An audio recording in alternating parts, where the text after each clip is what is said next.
Awu Mkhonto. Hayi Mkhonto wesizwa ke sigwaze la ka Coca-Cola my comrade. Yesterday I received a complaint from our driver baga Coca-Cola yesterday. They were there in my office. Bakhala bathi ke they are not getting pay slips. Angithi umthetho ke ka section 33 where BCEA okuyi Basic Condition of Employment Act uthi umqashi kumele akhiphe i-salary advice before employee athole iholo lakhe, because iyona emtshela ukuthi usebenza insuku engakanani aphinde futhi uzohola malini, and futhi uzohola according to the minimum wage. But again, number 2, there is no annual leave, no sick leave, no family leave. Ba contravene ku section 23 paragraph 2 and section 20 paragraph 4. Laba bantu bakwa Coca-Cola ngenzela ukuthi noma uyiphuze Coca-Cola, but you must understand ukuthi laba bantu bathatha abantu bakithi babalethe kwi-exploitation. Laba bantu bakwa Coca-Cola bese kuzothi ama bonuses awekho, 13th check ayikho, no UIF. Do you imagine uCoca-Cola uthengwa izwe lonke, ukhona kuma restaurants, supermarket, warehouses. Coca-Cola is everywhere, but I'll comply with the laws of this country. UIF, section 56, paragraph 1. We are contravened.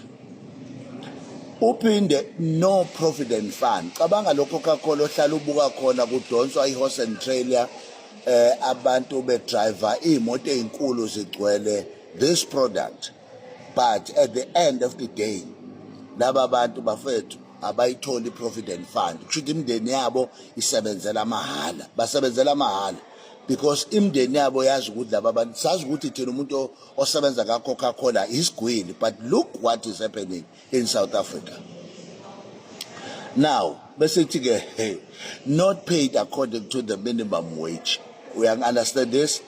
Ngokomthetho udriver ka code 14 ngokwe minimum wage, ngokwe rate, ngokwe rating uthiwa kumele ahole imali engango 69 rand 61 cent per hour.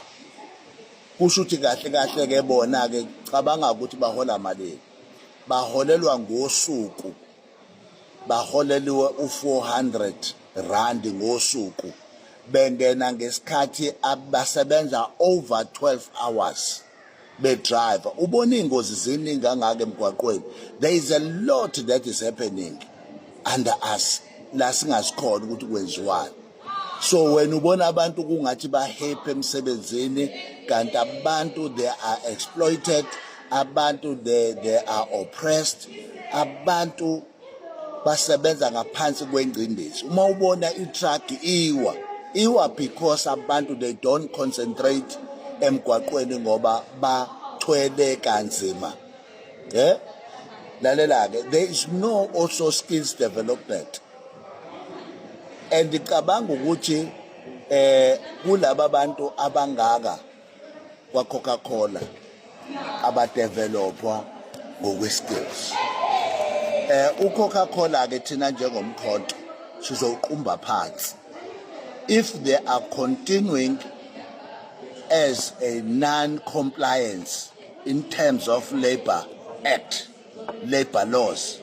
These guys will be kneeling down because of umkhonto. Umkhonto is here ukuzo promoter ini working class and to ensure ukuthi working class is free from slavery. Abaphumule laba bantu kuthiwa if ukhona esayithini truck ikhona kodwa engekho la ishayo wena ubhala imali. Cabanga No, this is over, my comrade. This is over. And we have to stand up in the company of Coca-Cola and say, Umkhonto is here. And we are going to fight it up until the last breath of the law.